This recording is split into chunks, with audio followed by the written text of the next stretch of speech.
And then everybody else in your group needs to write their email down and give it to you, because when it's done, you can forward it to your friends, okay? So one person does it. Go ahead. All right. My phone will connect to the student Wi-Fi, so. I'll take the liberty of recording this. This thing is old. Sorry. And that might be unreliable. I might need you too, Jackie. Oh my gosh. I don't trust this thing. I don't. It's an S9. Get a fringe tip. It's an S9. It's an S9. This thing is like It's cut in half. 6 years It's old. cut in half. You want some? Go ahead. It's By okay. technology standards, that's like 200 years Mine's old. new. I know, you've got the flip and everything. Actually, I bought it refurbed on Amazon because I won't pay $1,000 for a phone. I don't blame you. 1,000. How can you find them for 1,000? They're way more than that. Well, this okay. Mhm. For this one, it would have been 1,000 if it was new, but this is like the last model. Down on water. Oh, it's I not really. I was pregnant. like they're on the Z Flip 5 now. This is a 4, so I bought the older one, and they call it. It's not refurbished, the renewed. They call it on Amazon. It showed up in perfect condition, no problems, and it was like $330. They're just existing. Yes.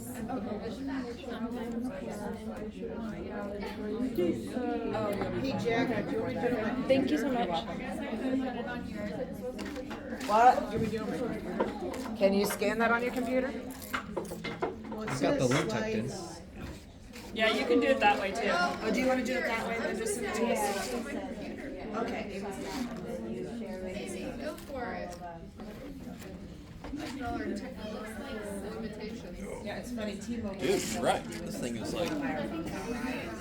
And they don't want you to do that. They want you to add it to your bill. And then you have us pay 3 times the Yeah. over time. Like, Those of you that are just coming in, find a group to join.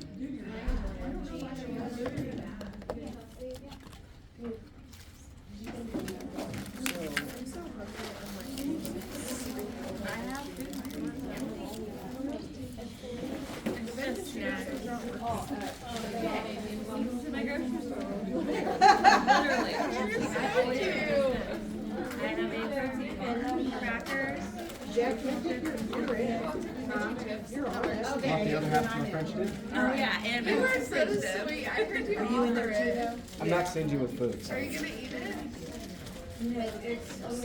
You have it. Okay. It's okay. Thank you so much. Hey guys, does all of the groups, are you represented up here? yes, but we've got 2 people in there. What are we calling to Amy? It's fine. Just one of you, The Amy team? just one should answer.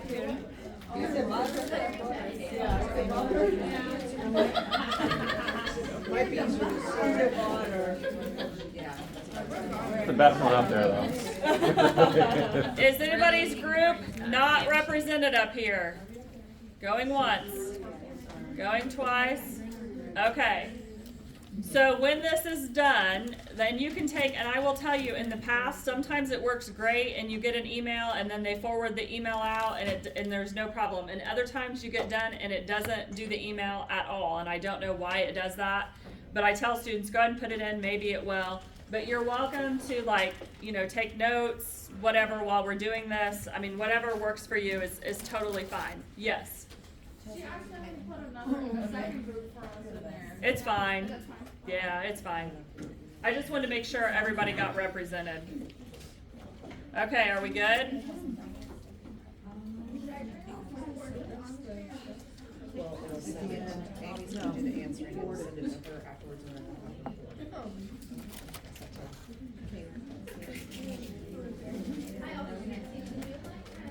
And it will only allow 10 people at a time because I don't pay for it. So if it's not letting you in, it's because there's no area left. All right, here we go.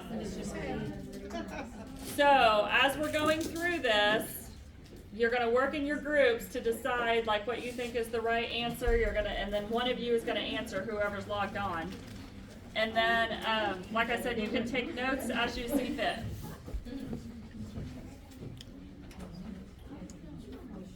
Oops.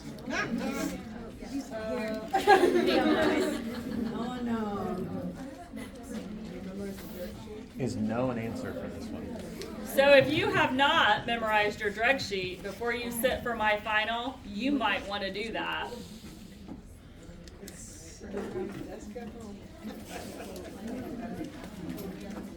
D, a little bit.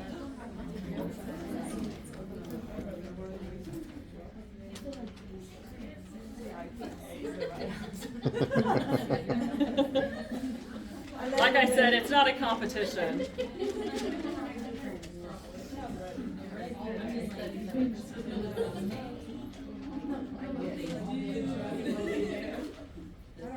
Who chose butter?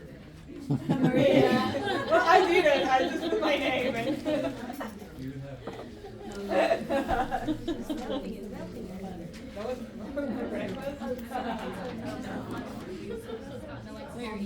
You don't need to. She knows. Okay, thank you. Do you guys think the questions about We're still waiting for two people to answer. Whoever is the bat and whoever is the metal. It didn't record it. Hold on. Are you the bat or the metal? Yeah. I think, remember, we It's actually, probably me and I'm not answering. one of them's. Oh, is that it? Okay. Sorry, I'm trying to. Oh, it was a you? Well, that's the one because we did two of them, Oh, okay. and now I don't know how many. All right, well then I'll just ignore the bat and the metal from now on. I left the one. I just went ahead and left it. Okay. Okay. All right. You, those of you that are down here, get on it.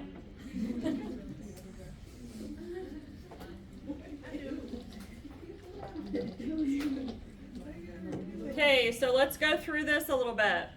So when you are looking at, wait, why is this? This should have been neuro. Hold on. This should have been neuro. Oh, it is. Go back. Okay. So remember with potassium, 3.5 to 5, around in there is normal. Remember that an abnormal potassium leads to dysrhythmias. Remember that if you have an elevated potassium, okay, if your potassium is high, then you have a peaked or tall T wave. If you have high potassium, your QRS widens out. Does everybody remember that? Okay. And then sodium is 135 to 145. Remember with sodium, if you can remember N and neuro. And abnormal sodium, it doesn't matter if it's hypernatremia or if it's hyponatremia, it's irrelevant. They both have neuro symptoms. They look almost identical for hyper and hyponatremia. We would know the difference based on the patient themselves and a lab. So if I have a patient, let's say, that has something that would cause dehydration and they start showing neuro symptoms, then I'm going to make the assumption that it's hypernatremia because of the dehydration. So do you see what I mean? And then I would do a lab to verify it. And then calcium, 9 to 10. And remember, it is needed for muscle contraction. However, in the heart, it works a little different. So remember, with skeletal muscle, hypercalcemia would be a gate, like would block the gate, and so it would slow everything down. So remember that it would increase the contractility of the heart. Do you remember it's the opposite between the heart muscle and the skeletal muscle? Does all sound familiar? Okay, so now I think that's the only one that's really, I think the rest should be neuro related, at least I hope.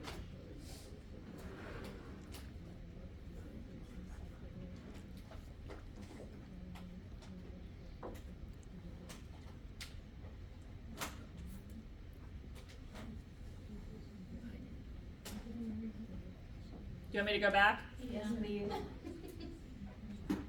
I know, and there's no way for me to show them both, only the person answering can see both. Yeah, that's what I mean, only the person that like Only the person logged in, yeah. Just signs of anxiety. Okay, you ready? Anxiety.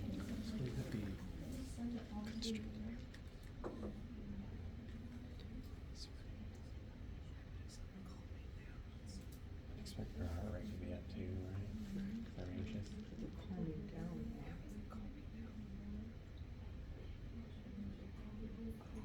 Yeah, it says they are calming down.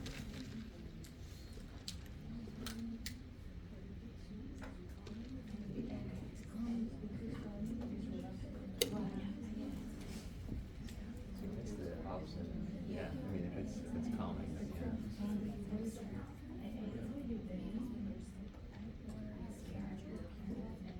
yeah. What do you think? Are they still elevated? That's what I was afraid of. They're still calming down. They're calming down. They're still. But if they're calming, it's, that doesn't, it says they're constricting, it doesn't say it's All the way down. Yeah. I mean, they would be beginning to show.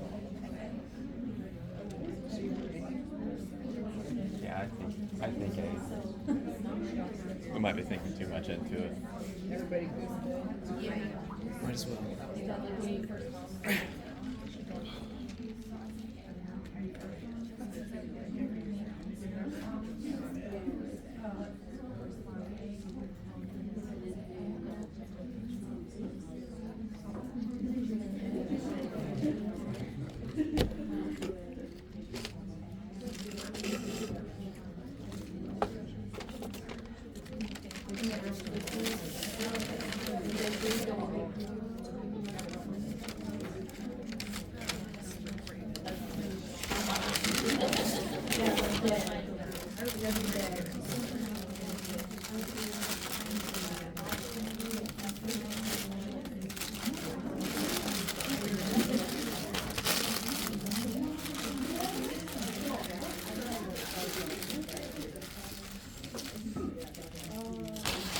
Am I still waiting on chat?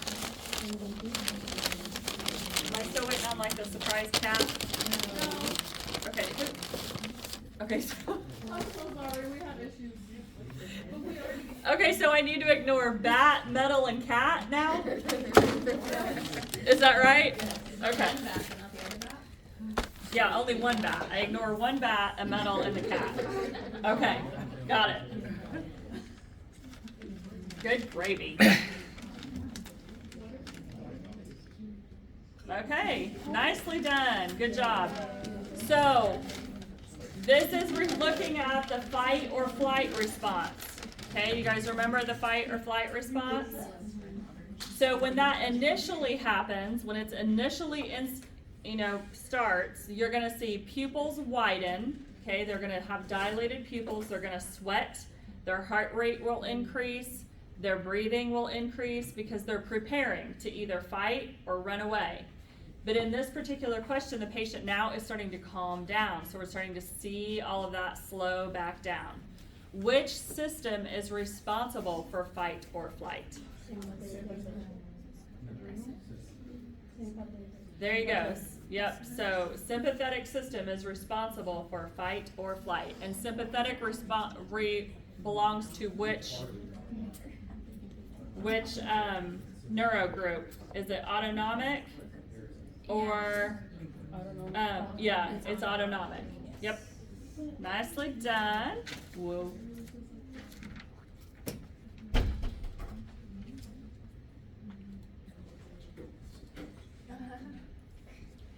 Okay, so you have your autonomic versus sympathetic, parasympathetic versus sympathetic. Remember, parasympathetic is pokey, sympathetic is speedy or speeds things up. So if you have your parasympathetic, remember it's responsible for like digestion, it's responsible for all of those slower type things and counteracting the sympathetic. I think that was pretty much it on that.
I am.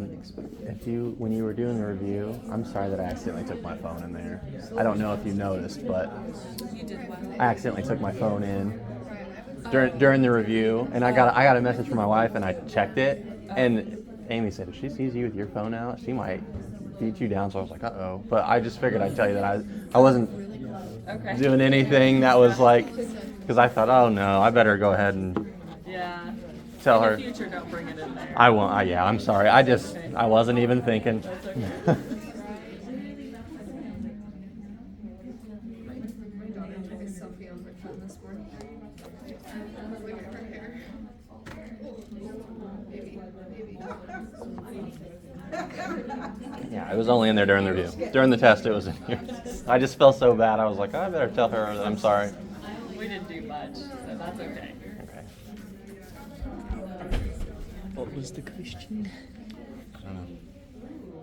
We answered without you guys. You guys are too slow. Sorry. That's okay. My bad. It's the parasympathetic part of me. You want pee? Oh, D.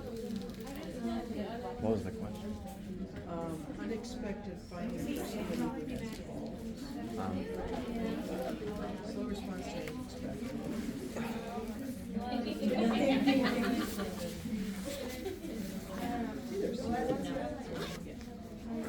I know, stuck between them two.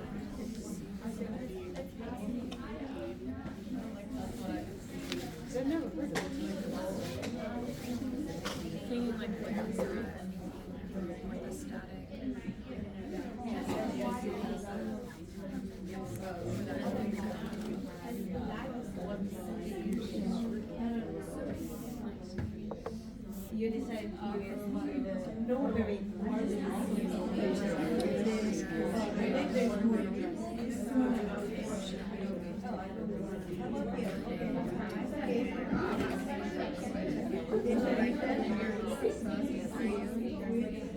How are you gonna do about studying?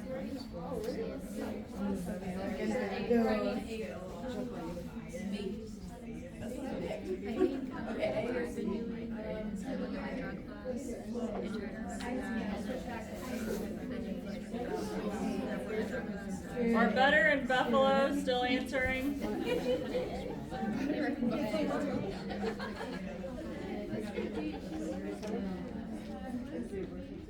Nope, we're good. All right. Okay. So, normal signs of aging, okay, include slower response time. So when you're dealing with the elderly, and that's over 65, okay, so over 65, they have a slower response time. This is on one of your slides too. I mean, I don't care if you take a picture, but it's also in your PowerPoint. But I mean, you do what you need to do. Change in balance and gait. Okay, so they're not as steady on their feet anymore. Decreased deep tendon reflexes. So they're at increased risk of injury because they don't have the same reflex time. Decreased pain and thirst sensation. So that's why the elderly are so likely to become dehydrated, is because they don't feel thirsty. They also have a decrease in pain sensation. Decreased thermoregulatory system.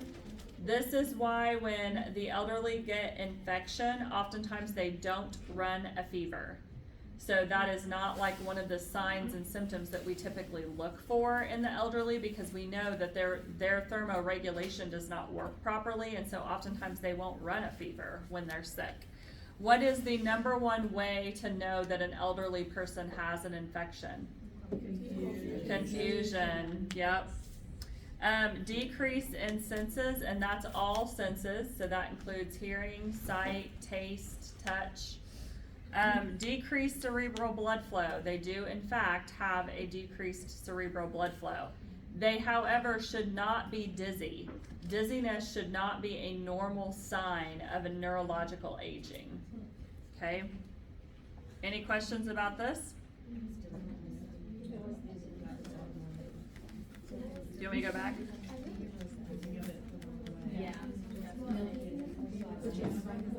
This would not be normal.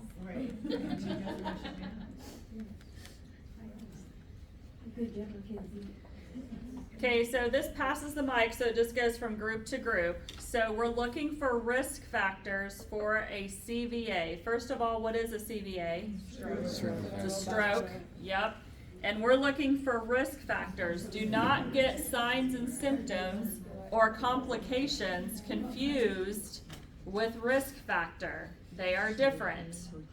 Okay, so there's complications from a CVA, there's signs and symptoms of a CVA, and there's risk factors for a CVA. Do not get those three confused. So we're looking for risk factors. So this bat.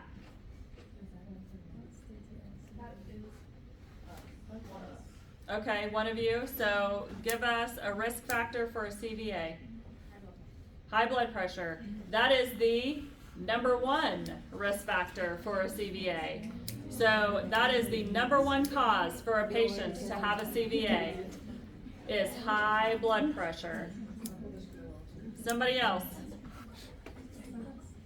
Whoever this is. Who's the mushroom? What's that? Smoking. Yes, smoking is another risk factor for a CVA. How about Aubrey? Her group. Risk factor for CVA.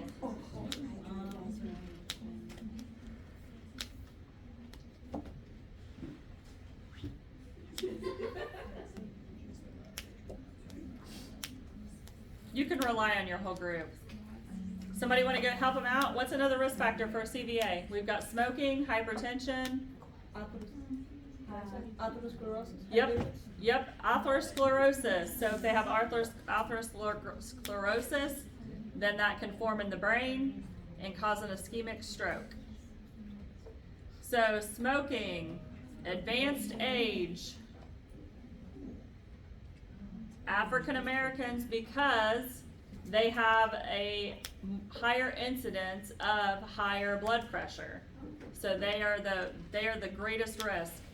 Being a male, you are at higher risk of having a stroke, hypertension, and atherosclerosis. There are two different types of stroke, ischemic and hemorrhagic. Okay? Which one is the worst one to have?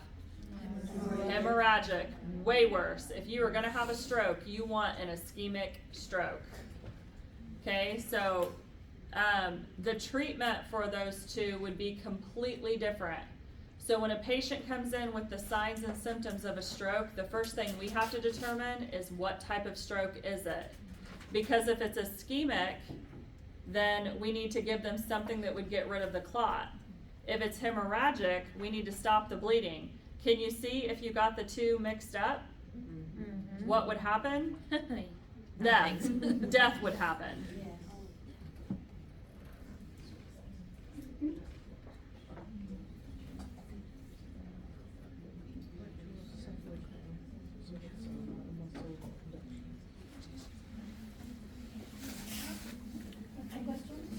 Oh, you want me to go back?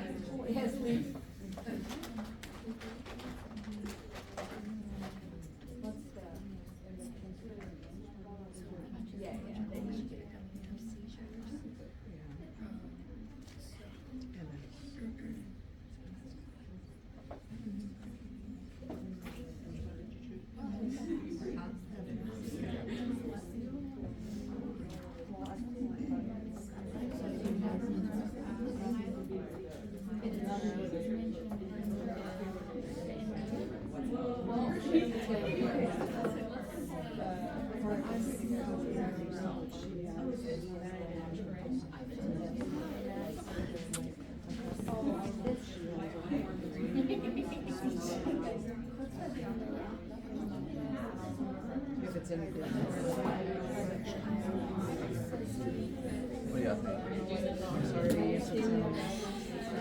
The answer's in there? Okay, that's what I thought it was too. Sorry. It's alright. I'm not a group person, sorry. Don't worry about it. That's all right. I know I can rely on you.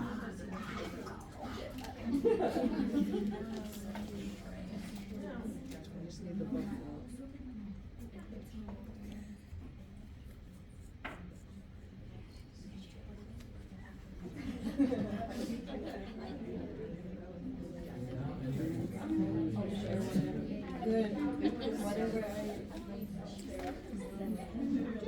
So, I like when he does the sounds. in a way, is Bailey telling me that if I'm late again, she's gonna put me out?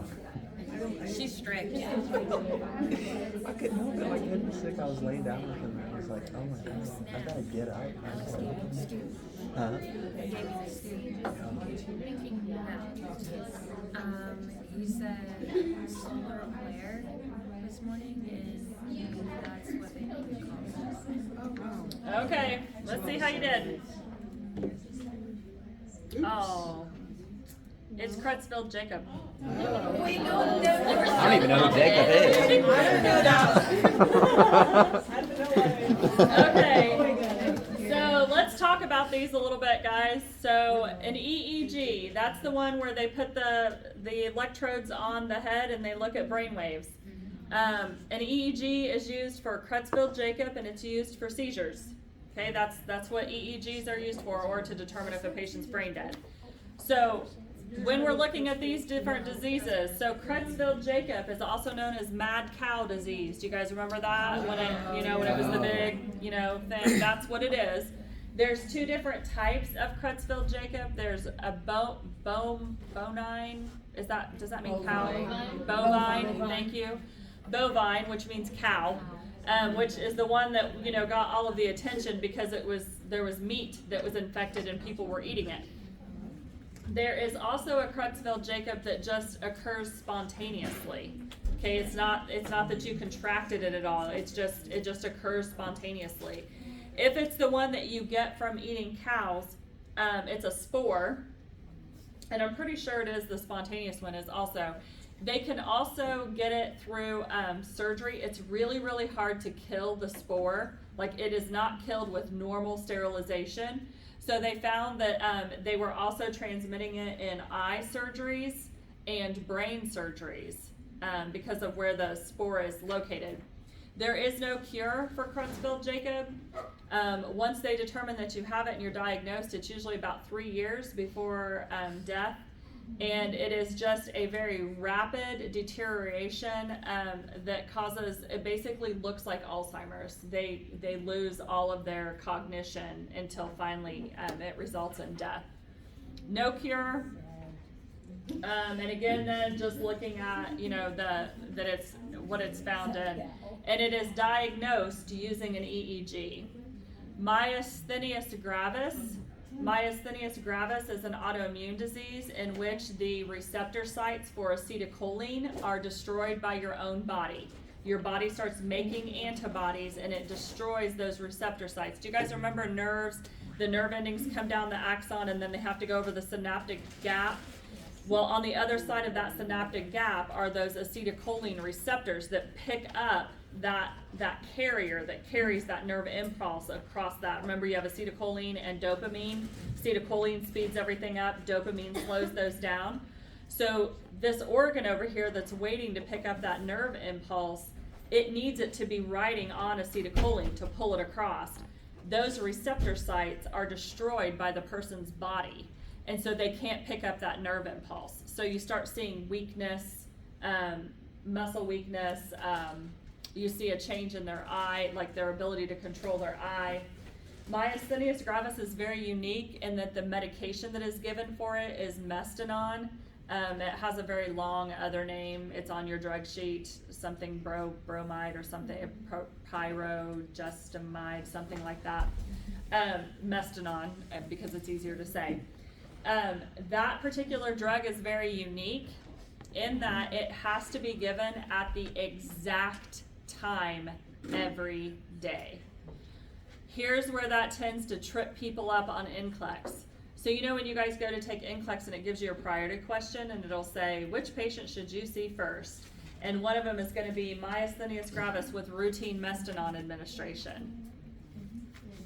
That's your priority, because we know that they have to get that drug at the exact same time every day. If they have too much of the drug or not enough of the drug, either way, they go into respiratory distress. So they stop breathing. Yes? So with patients who are taking that, would they automatically be admitted to ICU just for a precaution? They take it at home. Oh. It's a daily drug. Mm-hmm. Yep. So they have to like set kind of, a reminder in their phone, on their watch, whatever it is, like within minutes, it should be at the same time every day. Their sleep schedule's gotta be very strict. Yeah, I mean, they have to really monitor it. So just FYI. And then Parkinson's disease. So Parkinson's disease is due to a lack of dopamine. That's what causes that disease, is that the patients don't have enough of that neurotransmitter dopamine. So remember, with Parkinson's, they're the ones that have like that cogwheel movement. Keep in mind that, like, and I don't know if you guys have ever heard this. Have you ever heard like an aide in a room that's telling, and you hear him telling a Parkinson's patient, relax your arm, over and over and over again? They can't. Like, it is not a psychological thing that is causing them to do that, and it just causes stress. Yes? So how do you get a manual blood pressure on them? So to get their arm to straighten out, the more you pull against it, the more they will pull back. So you have to encourage them to do it, and you put very, very light pressure, and you will have to be very patient as they just slowly get their arm out. The other thing that sometimes will work is if you have the patient reach for something. So you're gonna hold something out and tell the patient, take this, reach, and then just be really, really patient. Yeah, because they can't control it, and it's very frustrating to them when you're telling them, relax, relax. They don't have any control over it. They also have the mask appearance, so they don't have facial expression. They have what we call dysphonia, so they speak very monotone and very quiet. Sometimes it can be really hard to hear them. Depression is a part of Parkinson's, and that is actually psychological depression, like, from having this chronic illness. But it is also a chemical depression. So even though, we know that they may have it, like, you think, oh, well, therapy or support groups or whatever, there's actually a depressive component of that disease that has nothing to do with psychological. It is literally a change in their chemical balance that causes the depression. So it has to be treated medically. What else about them? Obviously high risk for falls. Watch them for aspiration. They can choke really easy. It is degenerative, so it'll get worse as time goes on. There's actually been a lot of research in Parkinson's here recently because of Michael J. Fox. He brought forward, obviously, a lot of attention to it. He started putting money into it and started doing a lot of different things, and so there has been a lot more research, and they're starting to make some pretty decent headway. One of the drugs that they take for Parkinson's is called carbidopa-levodopa, and it actually changes the urine to a really dark color. It makes their urine look really dark, and that's normal, so don't let that freak you out if you ever see it.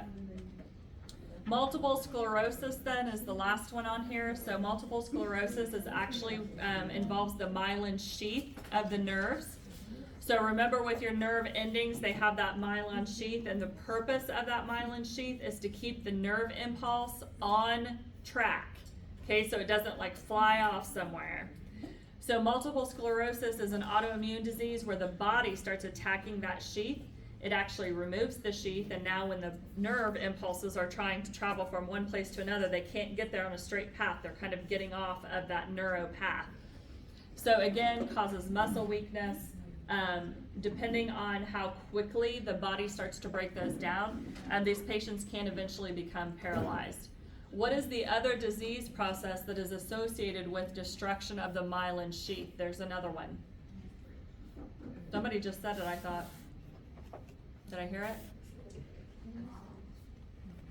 The Guillain-Barré or Guillain-Barré. So that disease is also associated with massive demyelization of the nerves. The only difference with that one is that it just reverses itself over time. So it's not a chronic illness, whereas multiple sclerosis is forever. There's no cure. Is related with some viruses process or virus illness? Yes, some kind of virus. Usually follows some kind of viral. And we'll talk about it more on another slide, but. Okay, good? Yes. With the Creutzfeldt-Jakob disease, so what are they looking at with the EEG? The EEG? The EEG that tells them that somebody has that? I don't know, because I don't know how to read an EEG. Yeah, I have no idea. And you know, it's kind of strange because like an EKG, we're trained to read somewhat. I mean, not to the point of a cardiologist, but we know the EEGs, I don't. Does anybody work on a neuro unit in here? Anyone? No? I don't think any nurse has that type of, I mean, I think that's above what even we would be able to understand. That's a good question, but I just don't know the answer.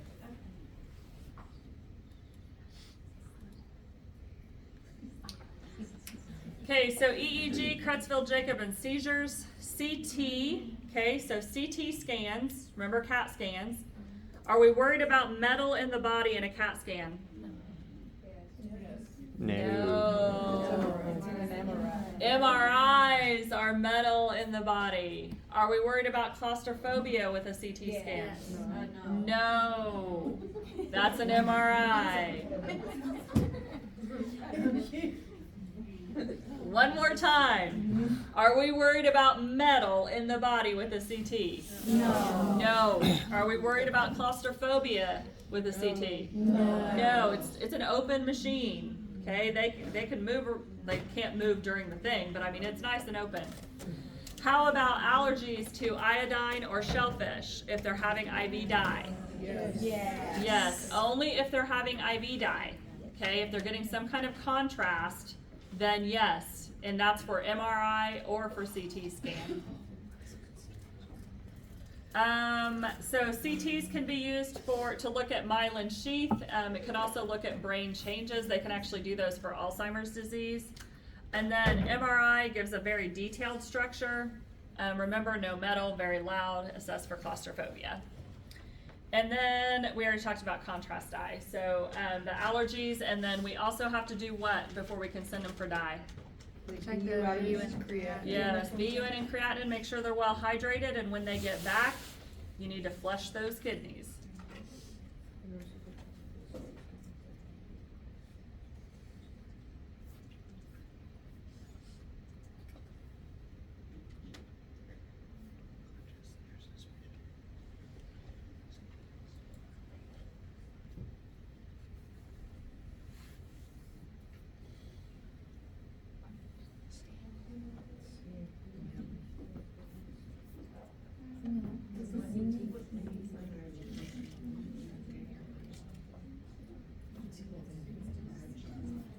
You need to see the question again?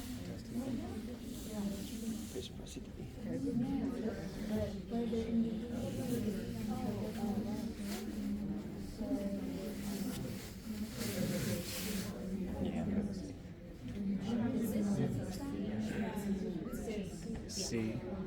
Yeah, that's what we went with. That's the only one that makes sense.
Okay.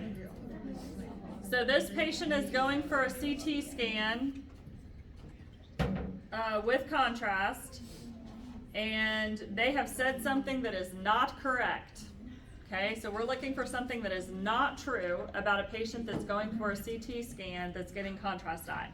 Will they have to lay very still during the test? Yes. Yes, they will. They will have to lay very still during the test. I will be given directions during the test I will need to follow. Yes. Take a deep breath and hold is almost always what they say when you're in one of those machines. So they're going to give you instructions that you have to follow. When I return, I will need to increase my fluid intake. Yes, you had dye, you have to. The machine will be very loud, but earmuffs will be provided. That is an MRI. Okay, in an MRI, we give them ear protection because it is so loud. Have any of you in here ever had an MRI? Oh, a lot of you. Yeah, it's ridiculously loud. The machines they have now are much better than what they used to be. The first MRI machines that we had, claustrophobia, like when they would put patients in those, in fact, they had to be under a certain weight or we couldn't even fit them in it. But like when they would lay, like the machine would actually touch the side of them. And it was like maybe this far from their face. I was like, nope, nope, nope, nope, nope, nope. Not for me. And we had to give a lot of Xanax to get patients through it. He'd have to carry me. I had any Xanax or anything. My worst part is when Okay, this is another one where we're going to go around the room. So you are providing education to a patient with hypertension. What is the priority symptom you should tell a patient to watch for that indicates a CVA? And let's see who gets picked. Jackie. I thought I jumped out of that. It's still in it. Be one-sided weakness. Okay. So here are the symptoms of a CVA. The cardinal symptom, okay? The cardinal symptom of a CVA is facial drooping on one side.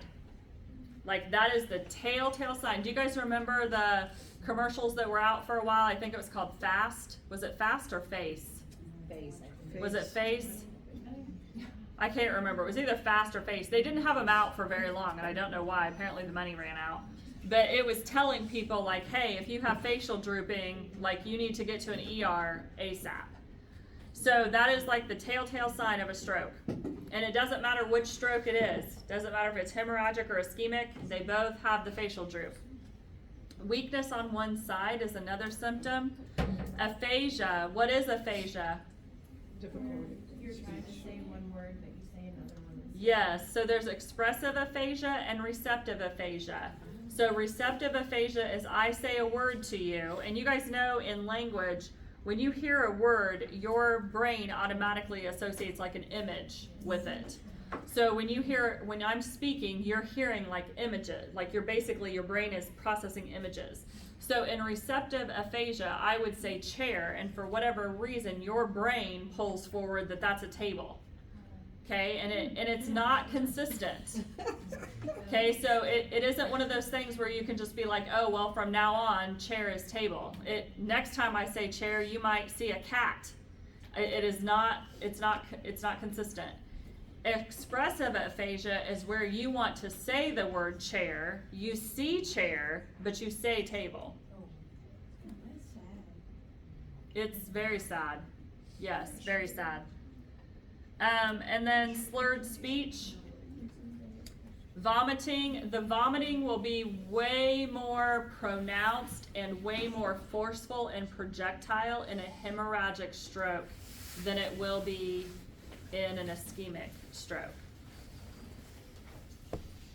And then confusion.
think I might eat paint.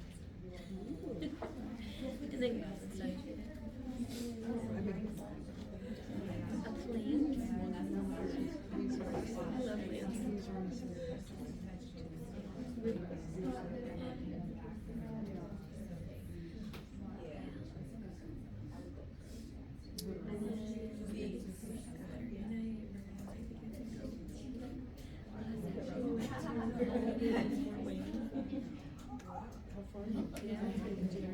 An hour and 20, but it took longer because it was military initiation and buy one get one free ticket.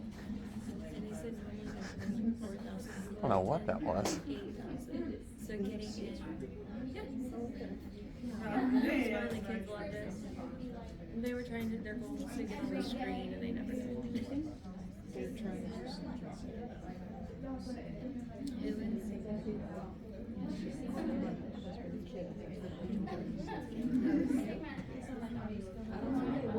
Is the hand still deciding?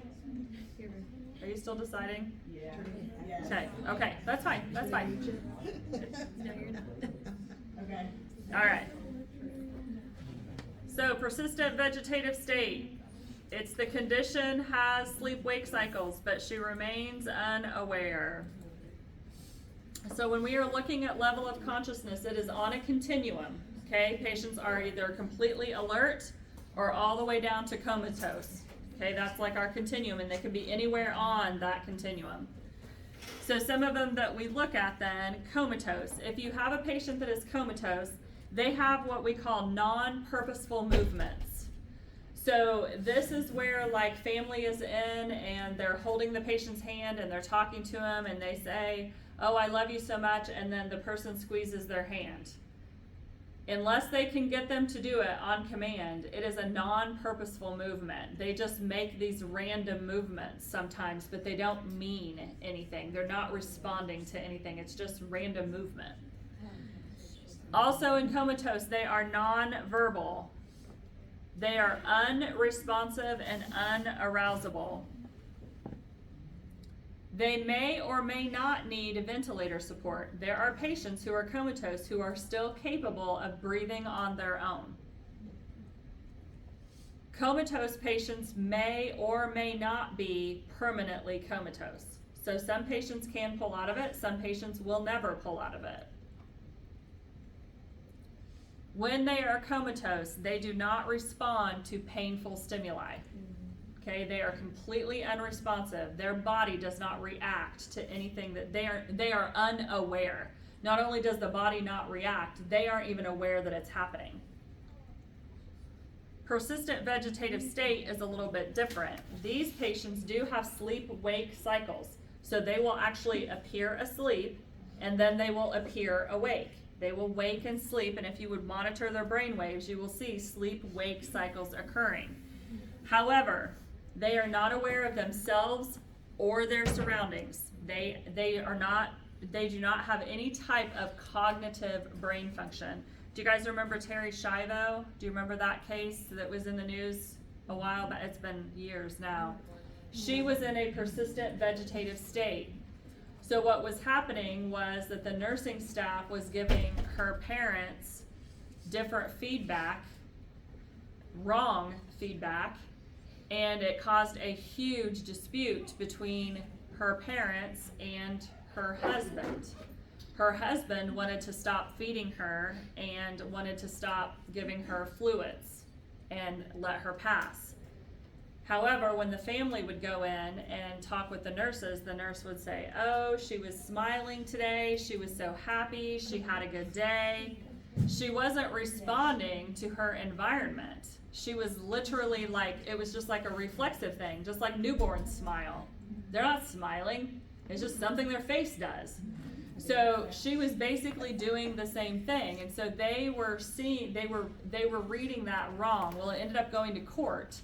And so, of course, Terry was put through multiple testing to make sure that she was, in fact, in a persistent vegetative state by multiple neurologists. They all said, yes, she is.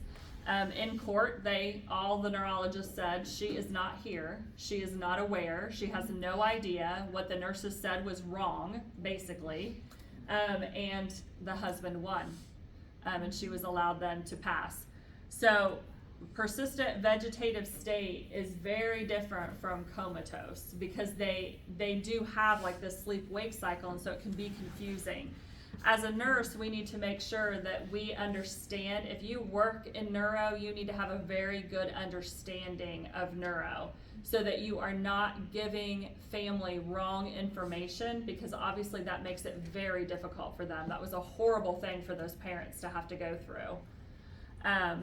Locked-in syndrome then, this one I think would absolutely be horrendous.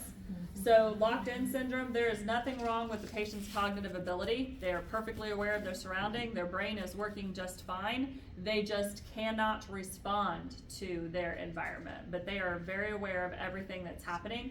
This can actually happen with tetanus. So it's one of the things that can happen. Have any of you ever read the book Johnny Got His Gun? Amazing book. One of the best books I've ever read. It is about a gentleman who comes home from the war who has this locked-in syndrome. Any of you, or is anybody in here a Metallica fan? Okay. The music video to the song One is based on Johnny Got His Gun. It's from that book. That's what that video is on. So if you like Metallica, that was one of their favorite books, and that's where that video came from. So if you want to read a favorite book of theirs, it is an amazing book. It was written a very long time ago, so it takes you a while to kind of get in the groove of how it's written, like the language, but very, very good. You guys are like, we don't have extra time to read right now, Heather. With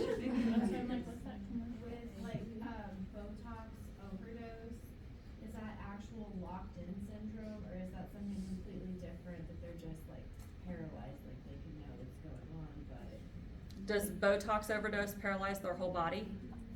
I've seen a story about it happening. Like, so this husband and wife, they got like way too much Botox from an unlicensed person, and they were just paralyzed for like one was like for a month, another one was like 3 or 4 months. Would that be considered locked-in syndrome, or is that like a completely different? I don't think that it would, and here's why.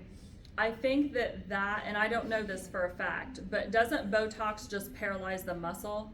Right, but it paralyzed everything, so like they couldn't. Yeah, so, but locked-in syndrome is like a neuro thing that has caused their muscles not to move or them to react. So I don't know the answer to that, just because I'm not sure if the patho would be the same. Do you see what I mean? Would the symptoms be the same? Yes.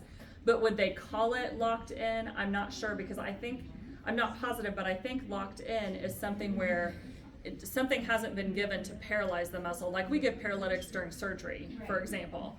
We paralyze that muscle. Locked-in syndrome is where the signals from the brain are not allowing the muscle to respond. So I'm just not sure. And then with locked-in syndrome, is there a cure, or like do people come out of locked-in syndrome? It depends on what it's caused from. If it's from tetanus, most of the time, no. Yes, back there. Did somebody have a question? Just stretching? No, okay. We don't see tetanus around here all that much because we all get vaccinated, but it's actually pretty common in like third world countries. Be horrible. It is.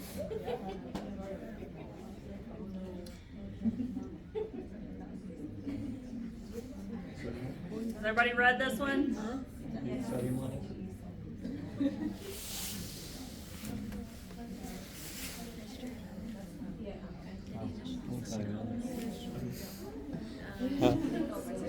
D.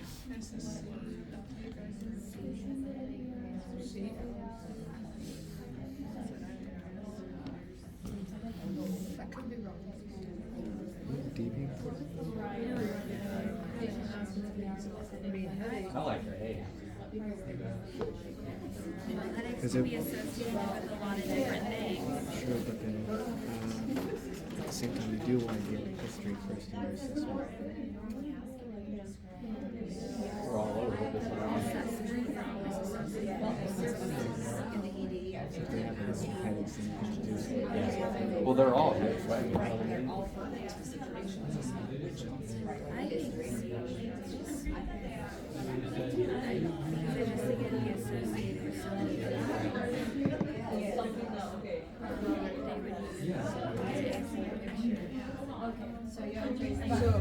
What do you say? Yeah, hands up. I'm stuck with D. We're all over. All over.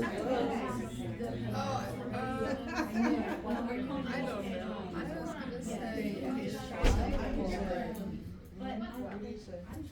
I'm gonna have to struggle with it. I can see because that can get information. Where'd you go with? Well, it was C, she said C. I was gonna say, but I threw all of them. I know, they're all good, valid questions. They are all valid. What would be your priority? Actually, you know what? If I was testing one, probably would be C. I just think if it could be associated with so many other things. It could be. If you figure out the root cause, what's going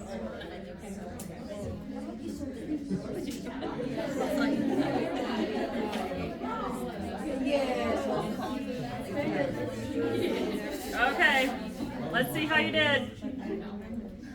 Oh, history of headaches. So, let me go back. So, sheesh. Go back. There we go. So, here's the thing with headaches.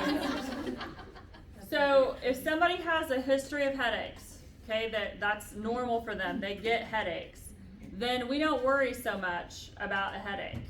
Unless they say this is different than any headache I've ever had, but otherwise we just really don't worry about it so much. However, if you go into a patient's room and we don't have any reason that they should be having a headache, so I didn't give them something that has nitro or something that has a side effect of a headache, and I go in and they say have a headache, and I say, well, do you have a history of having headaches? Do you have a history of headaches like this? If they say I can't think of a time I've ever had a headache in my life, then that's a red flag. Okay, then I'm worried because that could be a sign that something very bad is happening, like a stroke, or it's getting ready to happen. Yes. So would that be the first priority for like any kind of pain that they bring into the OR? Like do you have like your stomach hurts, or if you have like leg pain or something like that? Would the first thing to be to ask, do you have a history of this? Because usually I don't feel like that could be all encompassing. It would depend on the other answer choices. But in this particular case, a headache could alert you to a serious problem. So, like chest pain, for example, then yes, I would be like, have you had this chest pain before? Do you have, have any? I would then go down that line. But for a headache, it really is just looking at, do you have a history of headaches or not? Like a history of this type of a headache. So I don't know that I would do that broad encompassing. I think I would veer more towards headaches. Okay. So does that make sense with headaches? Yes? Let me think what else I wanted to tell you for headache. There was something else. Give me just a minute. Oh, the types of headaches. So there's migraine headaches. And those typically are on one side or the other side of the head. So either they can be bilateral, but usually they're unilateral. And oftentimes patients will have an aura before a migraine. So like I get migraines, and every single time if I'm gonna get one, I get a toothache. And as soon as I feel my tooth aching, I know I'm about to get a migraine. And other times I obviously don't have toothaches outside of that. Migraines also last anywhere from like a few hours to 3 days usually, and they're usually consistent. So whoever, like if they get migraines, they'll tell you they always last 12 hours or they always last 2 days. They're very, very consistent. There are medications that can be given for migraines. There's abortive medications. These are drugs that you take as soon as you feel a headache coming on. Okay, so these are like your triptans, your elatriptan, like your Relpax, those types of drugs. And then there is also routine meds, medications that patients take on a routine basis every day. And they actually prevent them from getting migraines or lessening their frequency. One of the popular ones that is given is Topamax. And it's called topiramate,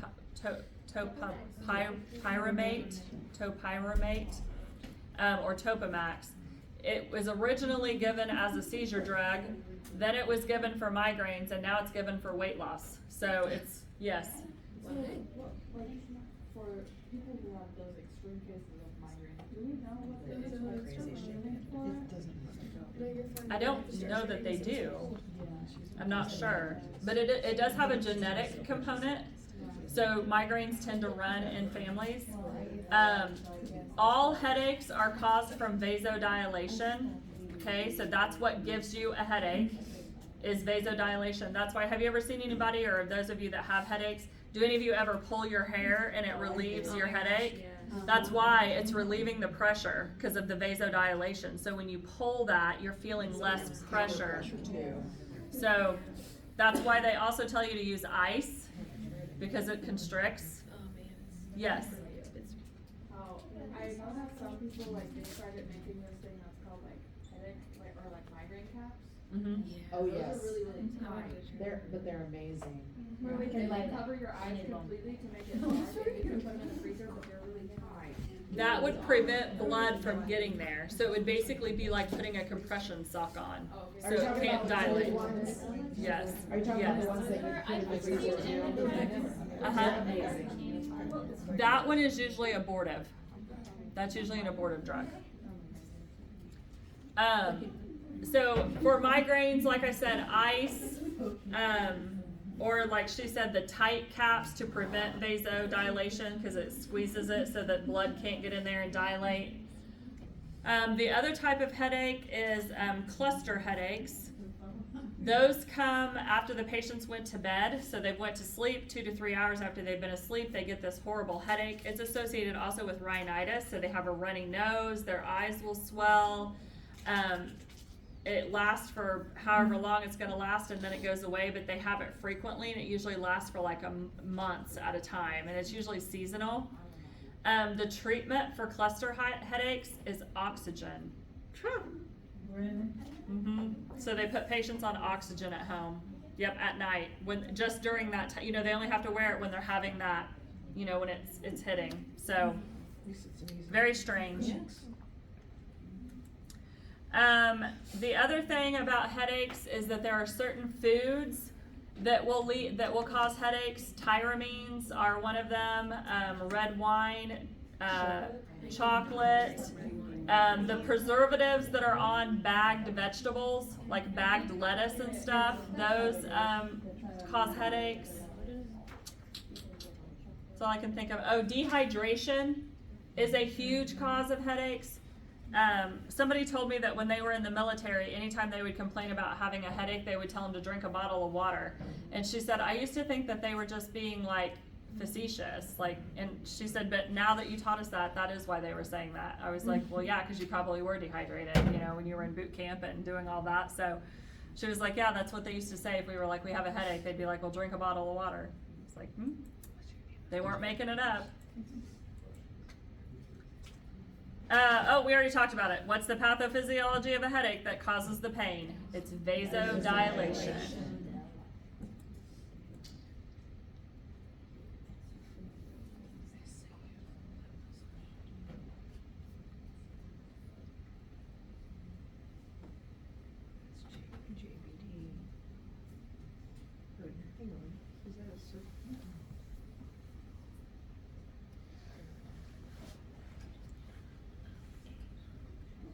I'll move it here in a minute. I just want to give you time to look at it. You guys good? He's got an incision that goes from his earlobe down to here.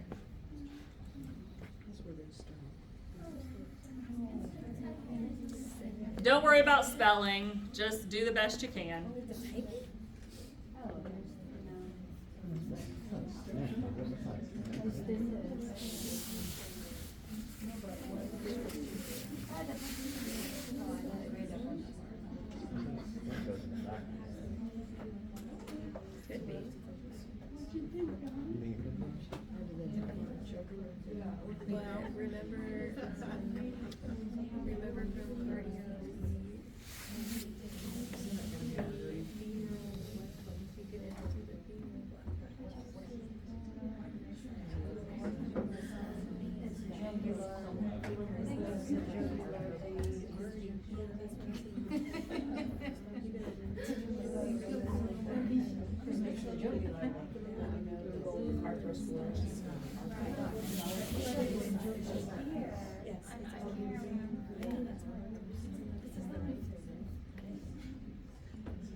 It's a very specific procedure. So you either know it or you don't. Because it's a Don't know very it. specific procedure. So if you don't know, just put a question mark in and move on. And we'll talk about it here in a minute.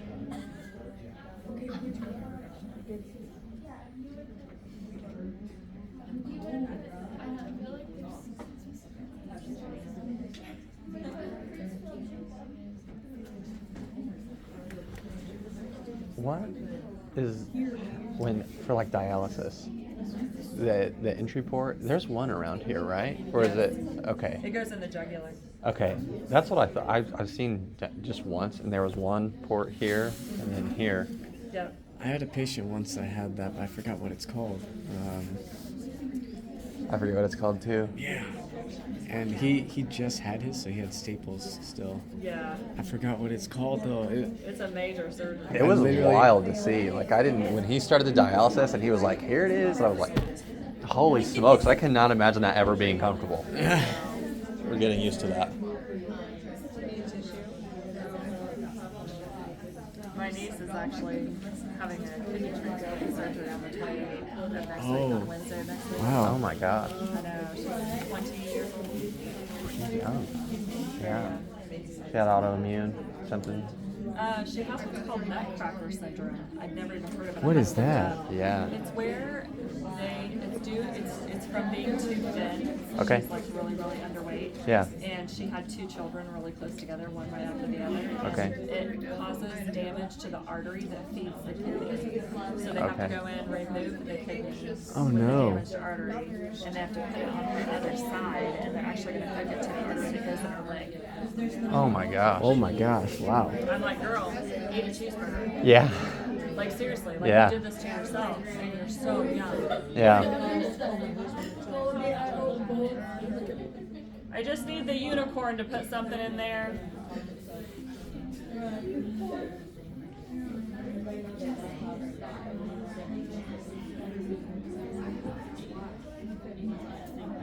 Okay. So this patient has a history of he's male. Oh, look, his age. Notice age. Male. Smoking.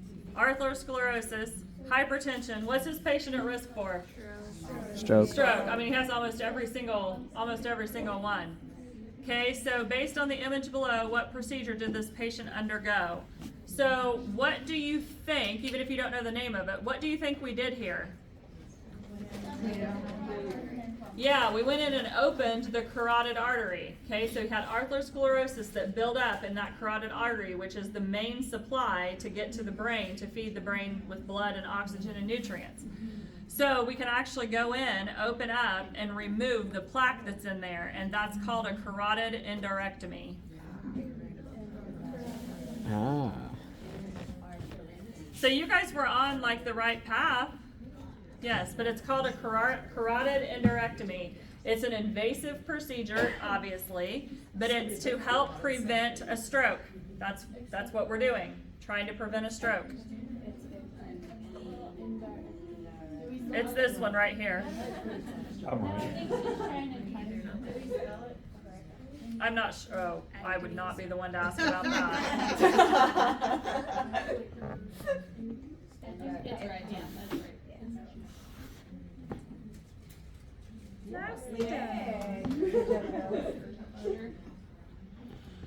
Okay, so for CVA, prevention, obviously we want to prevent the patient from having a stroke. So diet is going to be a DASH diet, right? Low cholesterol, high fiber. Medications, different types of medications that we can do are your statins, your anti-lipid medications. We can do your anticoagulants. All of those would be the different types of medications that we could do to prevent a CVA. Obviously exercise, and then lower their blood pressure, which we can do with diet, exercise, and medications. Oh, we already talked about this one, the 2 types of stroke, ischemic and hemorrhagic is way worse. Why is hemorrhagic worse? Because increase the intracranial pressure. Yes. Because of blood. Right, so there are a few reasons why hemorrhagic is worse. One, they have more increased intracranial pressure because the blood is bleeding out. Secondly, they have less blood flow getting to the tissue, and here's why. One, the blood is leaking out.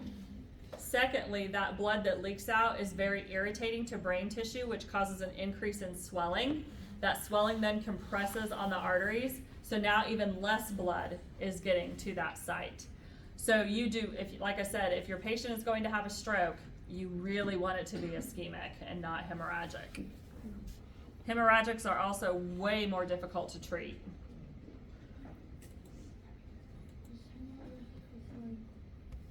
Is hemorrhagic is like aneurysm? Sort of, yes. Yeah, sort of. Yeah. I feel like we already did this, the risk factors for a patient with a CVA. Yeah.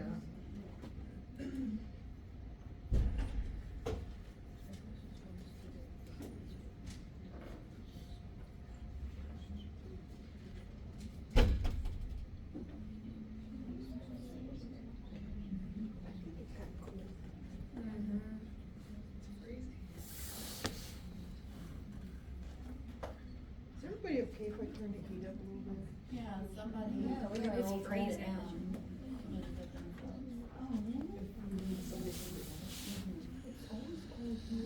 I think it's cold in here. Yeah. I put my coat on. I didn't even know we could Back adjust the office is like, I'm so thermostat. cold, I put my coat on. Yeah. I had no idea. Christian's I back didn't there know with his that coat either. on. I thought that it was something that's central. Yeah, you guys are all freezing. Show up early enough, you get to pick the temperature.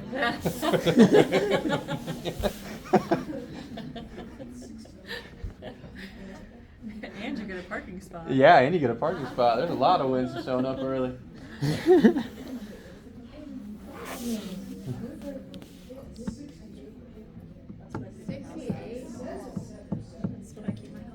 It said what? I think it's set at 71. Okay, I thought she said 77. I was like, that is not where we're at right now. We'd be burning up. Yeah, even my hands are cold. Yeah, my hands are starting to feel it. Just turn it to the right. Use that one's up. I did, but it just, it's. Yeah, don't turn it. Does it say it needs more education? No, understand.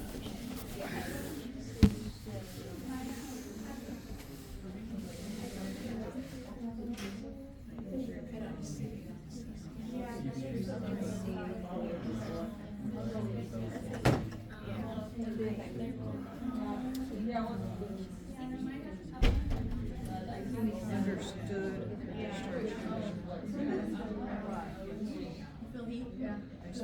Where it's coming from, but I feel good dying. I'm like, oh. Oh, is there heat? Yes, I feel it. I'm saying C2. Yeah, I can say C. Sorry, I didn't know if you heard me the first time, so. And I could be wrong, because I have to touch I put it for 7A.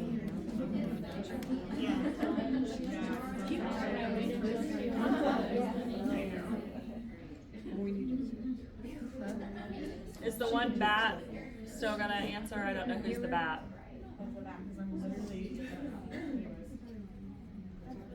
Yeah, someone knows this. Mine's always working. So who is Maybe straight talk. I swear. Okay. So let's take a look at this one. So this patient is diagnosed with Bell's palsy, and we're looking for something that is true about Bell's palsy. Okay, we're looking for something that's true. And remember, Bell's palsy is where there's inflammation of the nerve on the one side of the face, and so it causes the face to be numb, not to be numb, to be paralyzed on one side of the face, and it can be painful due to the inflammation. So here are some things about Bell's palsy. Patients often are very scared that they're having a stroke, okay, because what did I tell you about stroke? Facial drooping, right? So they get really scared that they're having a stroke. It has absolutely nothing to do with a stroke. They are not at increased risk of a stroke. They are not related in any way, shape, or form. So this one is out. The pain I feel is due to inflammation. Yes, that is true. That is what Bell's palsy is. It is an inflammation of that cranial nerve that causes the side of the face then to be paralyzed. I may never regain total movement of my face. No, they should get total movement of their face. We actually have them do exercises. We'll have them whistle, smile, and they'll exercise their face to regain muscle control. If my speech or ability to eat becomes compromised, I should return to the ED. Their speech and their ability to eat will be compromised. Half of their face is paralyzed. So that is a normal finding for the disease. So they just need to make sure that they chew on the non-affected side of their face. And then, of course, their speech is going to be a little difficult to understand until it passes. So the answer was B.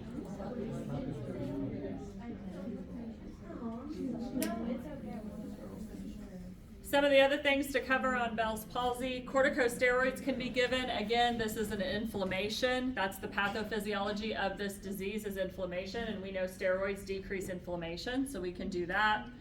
Protect the eye. Be very, very careful with having the patient wear an eye patch since they don't have a blink reflex on that side. Okay, they're not going to be able to close their eye. So they have to be really careful about putting something over the eye. We do, however, want them to wear sunglasses when they are out because their pupil constriction is also paralyzed. So when they go out in the sun, ordinarily what happens when you go out into the sun? What does your pupil do? It constricts to protect the back of the eye. Well, they don't have that reflex. So it's really important that they wear sunglasses to protect the retina. And then we also can have them do eye ointment because obviously the eye is going to get very dry. And then instruct the patient to actually close the eye. So at night, for example, we can have them actually physically close the eye. Some patients will even put something on it to keep the eye closed. We're almost done, guys. We're almost at the end.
Okay, so trigeminal neuralgia.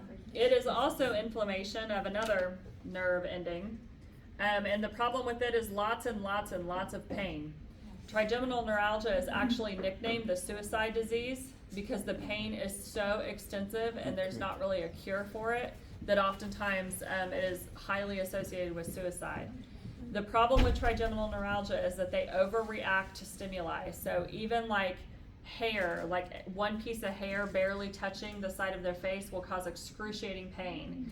It's hard for them to eat or brush their teeth because anything that would stimulate that side of the face, even like to go outside like raindrops falling on their face or a breeze blowing on their face, will cause extensive pain. They can go in and actually burn that nerve, which can help. When they do that though, they will lose all sensation in that side of the face. Yes? Would something like Botox help with that or no, because it's due to the inflammation? I don't know. I don't know much about Botox. Yeah. I'm not sure. I need it, like for these wrinkles right here. We know you know. because I spend the majority of my life thinking, and so I always have this furrowed brow, and so I need to. WTF lines. That's what I call them, because I'm like, the way you Yeah. do it. And my dad has them too. Like I have my dad's exact wrinkles, so I need Botox, but I don't know the answer to that. So some of the teaching for these patients with trigeminal neuralgia is that they need to make sure that they eat like room temperature foods. Don't eat things that are really hot or really cold. Nothing that's real sharp like tortilla chips and things like that. We're just trying to decrease the stimulation of the face. But they do still need to maintain good hygiene.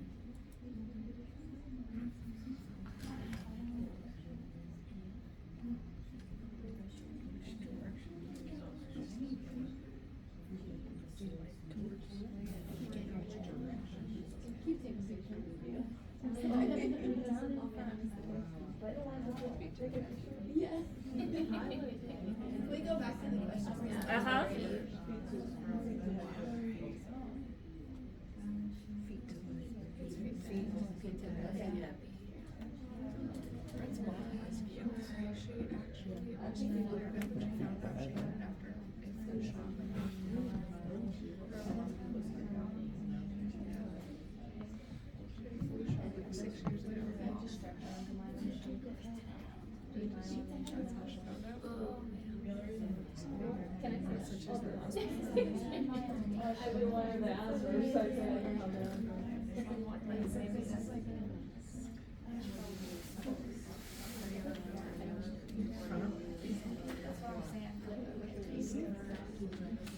This is how I actually first ran out. Oh my god. That's not bad though, that way.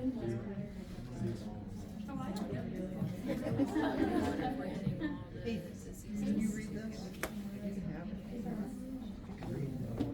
it. I ain't smelling it. Oh no, I was just getting close. Oh, I'm like, oh, why are you smelling it? Oh, this stuff's pretty low, Okay. but I Has can't read anybody it. in here listened to the recording yet for neuro? Anybody? No one? No one? Going once? Okay. Thank you. So, it moves from head to feet. It looks like you guys went more for the other one, maybe. Oops. So let's talk about Guillain-Barré or Guillain-Barré for a minute here. So, it is a disorder of the body attacking the myelin sheath. It typically follows some kind of viral infection, is typically what happens. I have only seen this one time, and it was when I was working pediatrics. We had a teen boy that came in, I don't remember how old he was, 15, 16 years old. He came in, and him and his friends were marijuana smokers, and the parents were aware, and they allowed it. They were okay with it. But in addition to that, then they decided to go, and somebody sold them some kind of pill. I don't remember who it was or how that happened, but they ended up buying a drug, and they took it. They got to school, everything's going fine, and then as school is going on, this kid started having difficulty walking. I'm sorry, I have it backwards. It moves from feet to head. Okay. It starts at their feet and goes to their head. So I had to think about that. I was like, no, that's not right. He started having difficulty walking while he was at school. So he thought it was the drug. He thought that it was something with this drug, but the rest of the kids were doing fine. So he came, they brought him to the ER, they ended up admitting him. He had been taken care of that night, and I was coming on shift the next day. And so I get report from the nurse, and she's like, I don't know. She said, the kid just keeps getting weaker and weaker. And I was like, well, we figured out what he took. And they were like, no, they're still trying to get in touch with the guy that sold it to him to find out what drug he took. They said, but all the other kids are fine. So we keep thinking like that it's drug induced. So I go in to see him first because he was my most unstable as far as like we don't really know what's happening to him. So I thought I better go see him first. So when I get in there, he's sitting on the edge of the bed with his mom. She's holding an emesis basin, and he's drooling into the emesis basin. And she said, well, I was trying to get him up to go pee, and she said, now he can't swallow. And so I'm talking to him, and he's just like staring at me, and I finally said, can you speak? And he shook his head no, and I thought, oh, this is not good. So I called the neurologist right away, and she said, get me a room in ICU. Get him down to ICU, he's gonna have to be intubated. And I said, okay. And she said, you know what, just take him down there. She's like, we'll find a room. Just get him down there, I'll meet you in ICU. So we take off down to the ICU, and we get down there, and he did end up having to be intubated. And she then realized she stuck all these needles like in his leg and shocked him, and his muscles did nothing. And so she said, oh, I know what this is. And it was from that test. And I said, oh. She's like, it doesn't have anything to do with what he took. We did then start questioning the mom, and the mom said, yeah, he had just had a respiratory infection. And so it had kicked in from that. He ended up having to have a trach. He was sick kid. Part of the things about the Gillen is that one, it can be painful because it's destroying their myelin sheath. So they do get narcotics for the pain. They do lose the ability to speak, to move. So all of the risks that come along with paralyzation, so skin breakdown, clotting, all of those are a risk. Aspiration, pneumonia, all of that is a risk for these patients. The thing about it is that it starts at the feet, moves to the head, and then it reverses. It goes away from the head and goes down to the feet. So this kid was in ICU for quite some time. They should have a full recovery. They should completely recover. It just takes time, and it depends on how long it lasts, on how much rehab they're gonna have to have afterwards. So he was a little odd because usually it takes like weeks for it to progress all the way through, and his progressed really, really fast. And then he had it for a while, and then it reversed, and it didn't reverse as quickly as what it came on. But he actually came down to visit with us, and he still had he was still breathing through the trach, but he was breathing on his own, because oftentimes, obviously, they're on life support. He was breathing on his own, but he still couldn't walk, so he was in a wheelchair, and he was getting ready to start physical therapy and things, and he was doing fine. But the mother told me, she was like, yeah, she said, we finally figured out what it was that they took. And I said, well, what was it that he took? And she said it was Wellbutrin. And I was like, you took an antidepressant. So I was like, oh, yeah, Wellbutrin is an antidepressant. And I said, it's also used to help you quit smoking. And he was an avid pot smoker. So I was like, oh. So, but he was a sweet kid. He was like, I am never taking drugs again, ever. I'm like, well, that's not really what caused this, but okay. It's still a positive. Right. We can support that. I know. I was like, it's still a positive. So, but yeah, he had a long, long recovery. But the disease, like I said, starts at the feet, moves to the head, then reverses from the head down to the feet. Some of the things you'll have to be aware of for nursing interventions is that they possibly will be on a vent. And then, of course, good skin integrity, watching for clots, DVTs, doing range of motion. What's the other ones? Pneumonia, pain. I think that's pretty much it. So once the myelin sheath is destroyed, though, it doesn't. It regenerates. It can regenerate? Mm-hmm. So what's the difference with MS? Is it just that it's sporadic episodes of regeneration? Yeah, so in MS, the body continues to produce the antibodies that keep breaking it down. And in this one, it's like an immune problem that they have, but then it goes away. And once the antibodies stop being produced, the myelin sheath will regenerate, and then they'll be okay. Yep.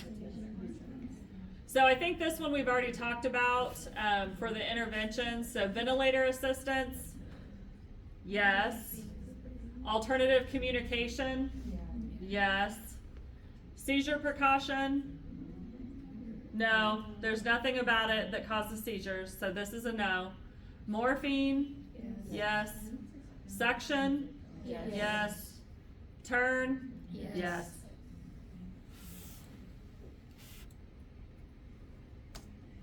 I think we talked about all this. Don't click off yet. Okay. Anything else? I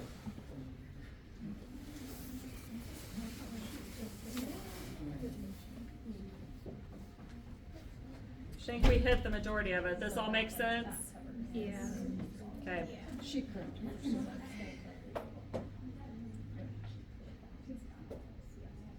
He also had urinary retention. He had been up and tried to void multiple times and couldn't void. We finally had to cath him.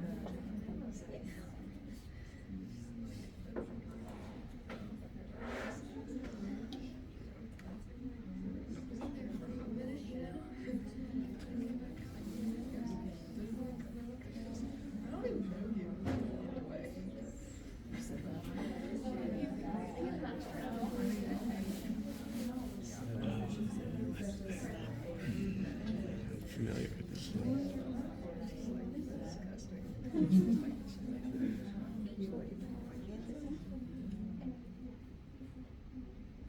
This is where like the muscles begin to deteriorate, right? Ever read Tuesdays with Maury? Mm-mm. It's a true story about a guy that's diagnosed with Lou Gehrig's disease, which is ALS. Yeah. And it's written by a gentleman that is like watching the progression, watching his life, basically. What's his? Oh. Because they died. Yeah, that just sounds painful. It's a horribly sad story, but it's true. It's a true story. It's written by Mitch Alba, the sports commentator. Okay. Very, very good. There was a guy that I worked with. His brother had this, and he said it's hard because you just see them. Yep. And there's no care. Yeah. I don't know.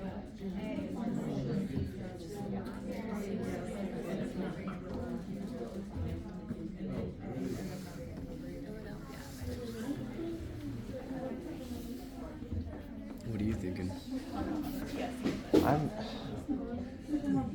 Well, I mean, I'd like to think they'd probably be in long-term care facility, but a ventilator might be needed if they can't really use their diaphragm. Yeah. I'm gonna say B. What do you guys think? I was thinking B. Because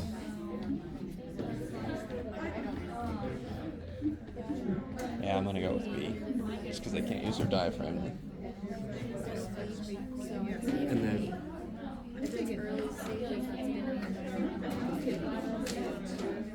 well, you figure if you go with B, you're already gonna need something for A. If you go with B, if they're on a ventilator, how are you gonna come in? Yeah, but the nurses are gonna do the ventilator thing. Yeah. Right, but you still, when you're on a ventilator, you're still gonna need an alternate form of communication.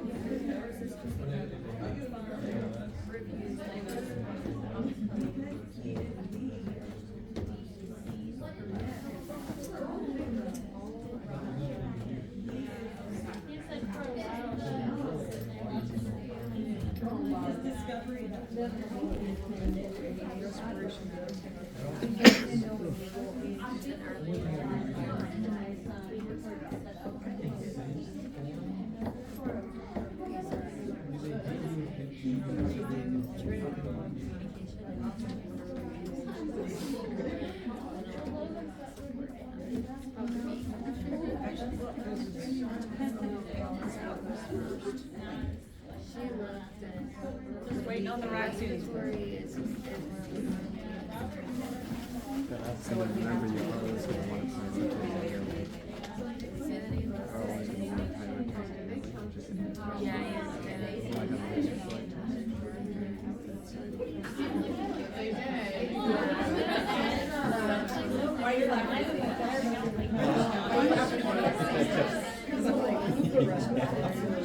Okay, guys.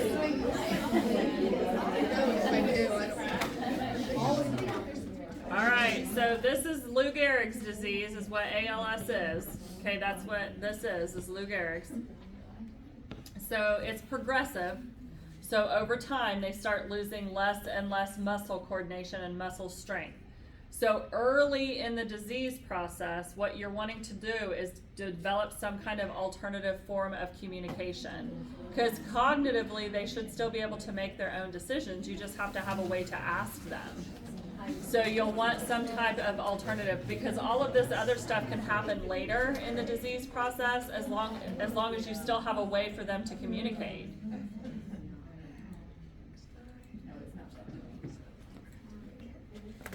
Damn. So in Lou Right. Gehrig's Nice disease, job. it does cause paralysis. There is no cure. It's progressive, so starts out and then keeps progressing. They can, however, maintain communication with their eyes, so you want to set that up early so that you know how they're going to be able to answer questions. Advanced directives are important. You need to know, do they want to be on a vent? Do they want nutrition? Do they want hydration? So make sure that you're talking to them about all of those things. And then, of course, they're going to have physical therapy, occupational therapy, and speech therapy. Can be painful. Range of motion. Respiratory infection is huge with them. In fact, it's the #1 cause of death in a patient with Lou Gehrig's, is that they get a respiratory infection that we're not able to get a hold of. Muscle relaxants, and then they can also have this drug, Riluzole. I can't remember if it's on your drug sheet or not, but the thing with that particular drug is no alcohol, none whatsoever. Okay, so that includes like the real vanilla, like like the cooking vanilla, or like cough syrups that have alcohol in them. They can't have any of that.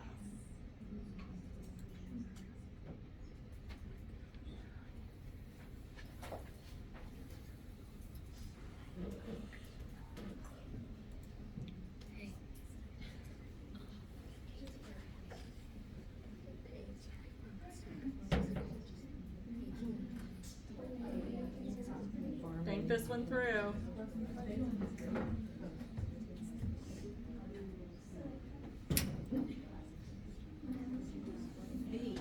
I didn't see the question, but when I see one worded like B, it's usually B. Worried about becoming a burden to his family.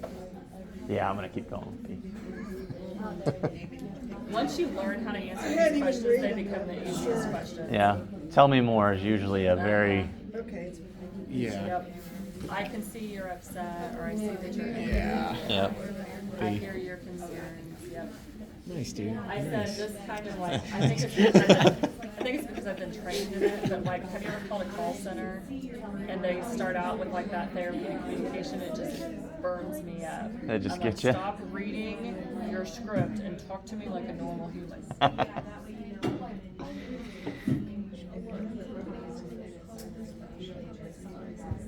Yeah, actually, B is one that like I can hear my doctor and my nurse saying that to me because they have before. I know. It just eats me up when they do it. I'm like, stop it. Well, now that I notice it, Yeah. I'll probably have the same. Yeah, the same visceral response. Like, that's not real. That's not real. Stop faking kindness. Yeah. Okay. So let's hope that you guys, yep, it's the same old thing. I understand you were worried. Tell me more about your concerns. However, the one thing that I want to look at with this particular question, so this patient has multiple sclerosis. One of the things about that disease, it is progressive. There is no cure.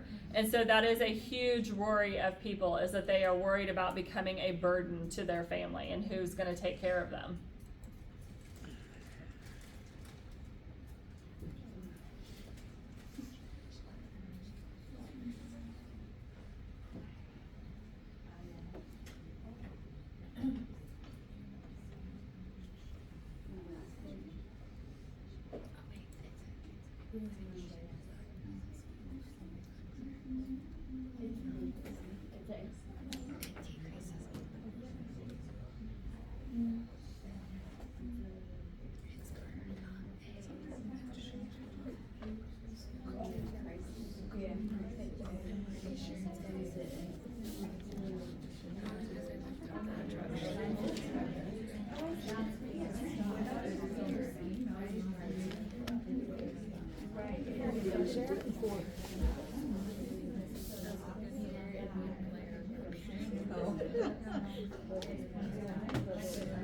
It's wonders.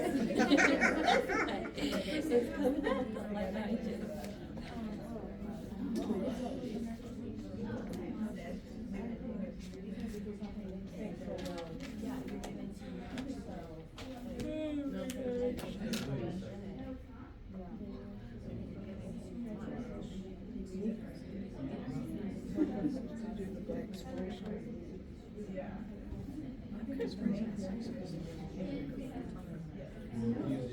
Cheapest we found.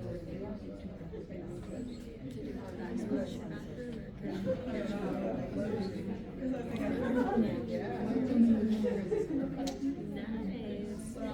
I look at remodel our bathrooms, do doors, and do countertops. I know bathrooms are really expensive, but Alex's brother is a contractor, so we're a contractor, or we're a contractor. And Alex was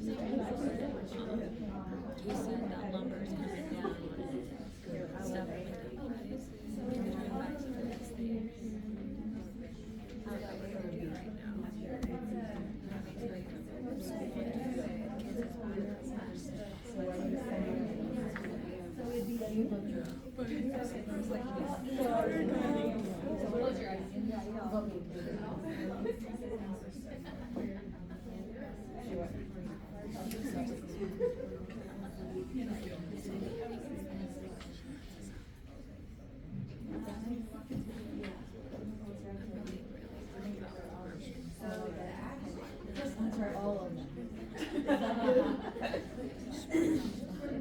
Okay, so for this patient, a med-irc has occurred. There's an extra dose of mestinon that has been given. And so remember, that's the medication that is for myasthenia gravis. So if we're looking at what would happen if they had too much, it's a cholinergic crisis. If they don't have enough, it's a myasthenia crisis. Okay, so too much is cholinergic, not enough is myasthenia. They both look the same. They both result in respiratory distress.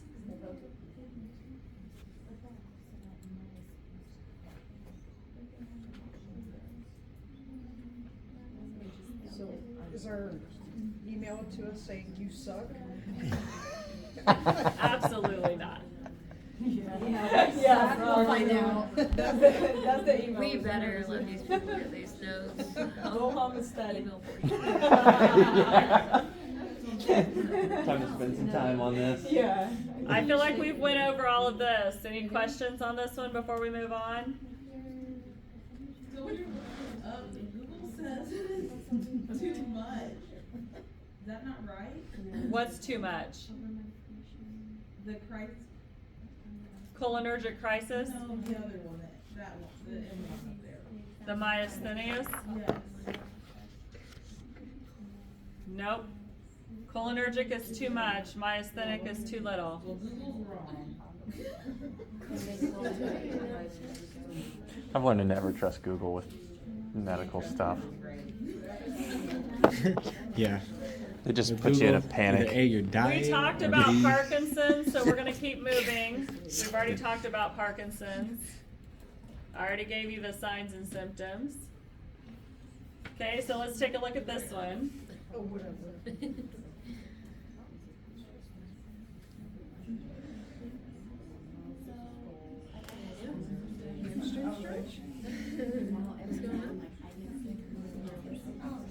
Hey, those are the other things that were on the test that I didn't know what they You remember that? Yeah, because I was like, Joshua. Like, I didn't know what those were. Yeah. I did not know what those were. Like, yeah, we didn't go over these. Yeah. Can't be those. I want to say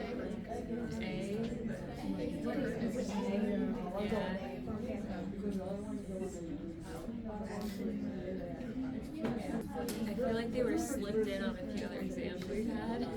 I on purpose the didn't shelves. look those up because I didn't want to just get them confused with the information that we already had. Yeah, I know that. I feel like I've seen it on one of Michelle's exams when we did go. Oh, over we- the yeah. lectures. Yeah, I felt like she threw in like one of these, and I looked it up. Oh, you did look them up back Did then? Michelle? Yeah. Yeah.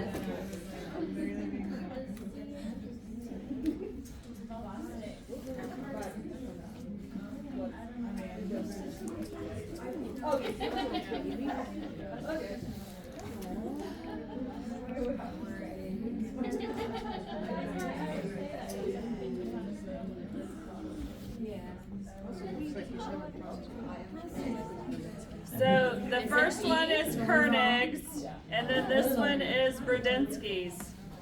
They both test for meningitis.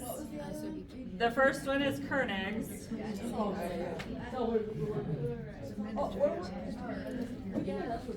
Koenig's, what's happening here, it's kind of hard to see what's happening, but you put the hip at a 90-degree angle, okay, and then you try to straighten their leg, and they can't do it. It's way too painful because their hamstring gets really tight if they have meningitis. And this is called a positive Koenig's, and it's a sign that they have meningitis. Brudzinski's then is this one. This is where that if you try to lift the head, it automatically brings their knees up. So if you try to flex their head forward, it's really painful, and they pull their knees up. As a reflex to the pain? Yeah, it's just a neuro reflex, yes. So I had spinal meningitis when I was like 3. And the my mom was completely scarred from it because every time my kids get sick, the first thing she has to do is touch their chin to their chest. Like, I don't know if the doctor told her something. I don't know. It was probably this. They were probably seeing if this caused. Because she would always be like, touch your chin to your chest. Does it hurt in your neck or in the back of your neck? And Yeah. my kids' doctor have had me do that before too, to see if they have any pain in the back of their neck. Yeah, meningitis will also cause what is called nuchal rigidity, where they lose range of motion in their neck. So they may just be checking for range of motion. Okay. But these are all meningitis. Okay.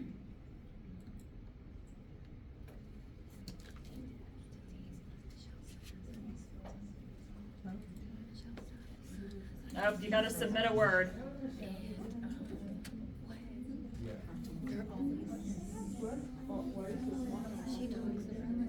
Oh, you need the question again? What is a symptom of Huntington's disease?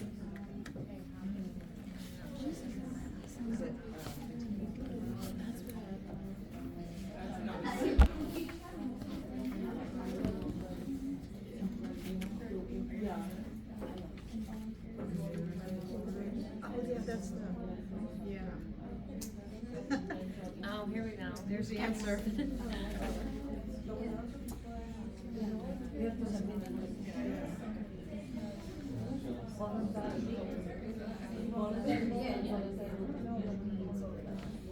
Thanks.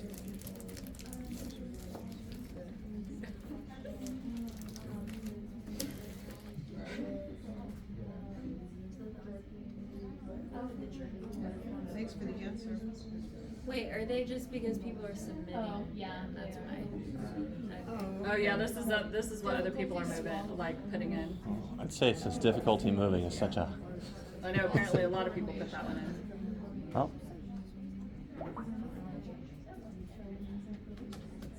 Okay, let me go through a few because I think you guys are just looking them up at this point.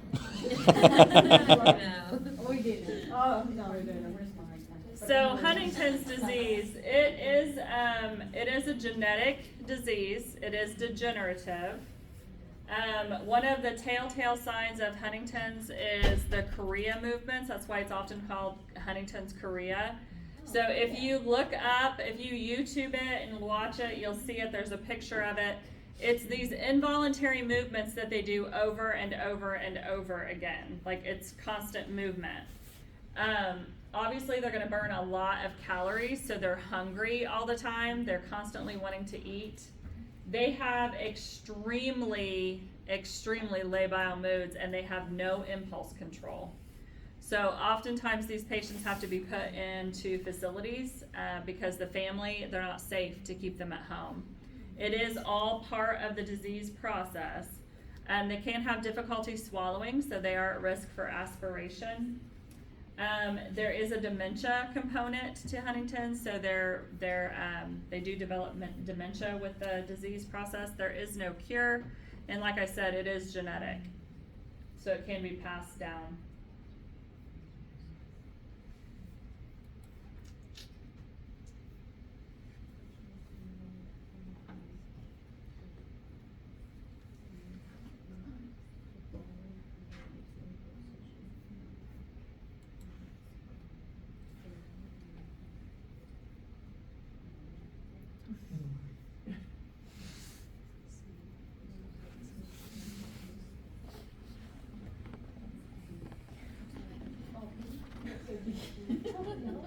No, I didn't.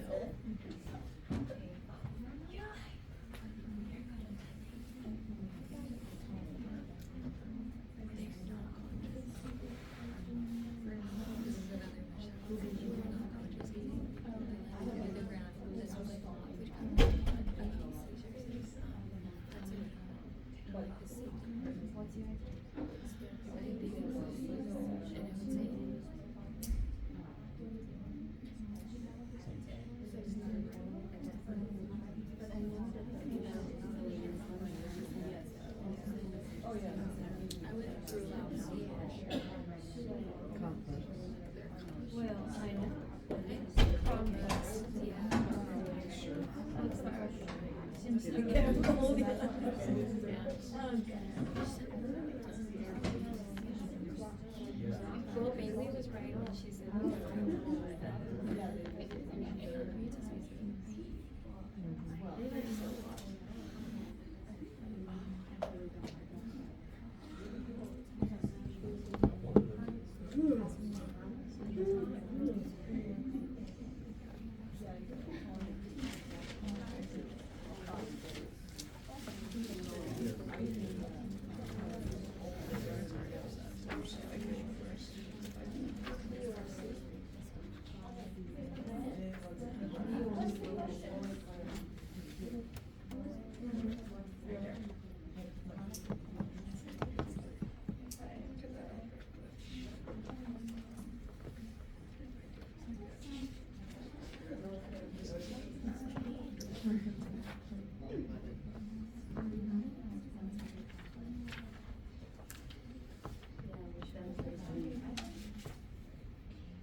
Okay, so let's take a look at this one.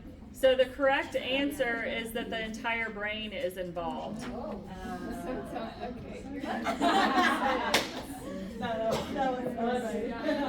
So let's talk about seizures for really quick. So when you guys start to study seizures, you're going to look that they're broken down. So there is seizures that infect the entire brain, and then there's seizures that only affect one hemisphere of the brain. In all of the seizures that you study, okay, when you start studying these and you start breaking them down, the only one where they maintain consciousness, that they're aware of their surroundings, that they know what's happening during the seizure, is a simple seizure. Okay, so if it's like just a simple seizure, then that's the only one that where they're going to be able to, maintain consciousness. Complex seizures, tonic-clonic seizures, absence seizures, all of those, they have no idea what's going on during the actual seizure. Tonic-clonic is the type of seizure that we see when, like if you see a movie and the patient has a seizure, this is the type of seizure that you're seeing. It has phases. It has a tonic phase and a clonic phase. So the first phase is the tonic phase, where they actually have complete muscle contraction from head to toe. Oftentimes family will say they cry out. The reason that that's occurring is when the diaphragm contracts, it pushes the air out of their lungs really fast and it comes through their vocal cords and it sounds like they're screaming. They are unconscious at that point. That is not in response to any kind of pain, because oftentimes family will think that they're crying out in pain. That's not what's happening. If their bladder is full, the bladder will contract. They will be incontinent. Their mouth will contract, their jaw contracts, everything contracts from head to toe. That will last a matter of seconds, usually around 30 seconds or so. Then the patient will enter a clonic phase where they'll do tonic-clonic. So that's where they have contraction, relaxation, contraction, relaxation. We teach family not to put anything in their mouth. When they're in the hospital, however, we will suction them, okay? Because they a lot of times will foam at the mouth because they're not swallowing. Obviously, turn the patient on their side, loosen anything that is around their neck. Do not hold them down. Allow them to have that movement, protect the head, and then wait for it to end and time it. With all the other seizures, they're not gonna have this type of behavior with absence. They literally just like stop whatever they're doing. So they do not collapse. So they can literally be standing during an absence and they will stay standing. Okay, they just stop moving, they stare blankly. They can have what's called automatisms, where they have like either lip smacking or hand movements, non-purposeful. It just repeats over and over and over again. They don't know that they're doing it. Once that passes, then they'll come back out of the seizure. The thing with absence seizure that can be really difficult is that they can be very short, but they can have multiple ones in a day's time. So these are the ones that like aren't doing well in school, and the teacher says, well, I look at them and they look like they're daydreaming half the time. Well, they're not daydreaming, they're having a seizure. In tonic-clonic seizures, they can also have what's called, and in absence also, they can have any seizure where they lose consciousness. They can have what is called a post-ictal state. This is where they feel very tired. They don't respond to their environment very well. Obviously that is a danger during that phase, but it's a way for the brain to kind of reset itself. So make sure that you know those seizures, you understand the difference in those seizures. They are laid out very nicely in your PowerPoint, and then I also cover them in my lecture. But I wanted to give you a little bit of kind of background on those when you go to study them. Your simple seizures, the ones like your Jacksonian March, your deja vu, your autonomic, those types of seizures, those patients actually maintain consciousness. So they're aware it's happening, they know it's going on, they just can't stop it, but they can see it. And I think you guys made it. You did. Woohoo! Teresa. Okay. Oh. I don't, like I said. Oh, yeah, we're gonna All right. Was this helpful? Yes. Fantastic. Are we ready? No, we're not. So it may or may not email you. If it does, great. If it doesn't, that's okay. I mean, the idea was for you to, go through the information. And I don't have anything else for you. So you guys are free to go. Good job today. Nicely done.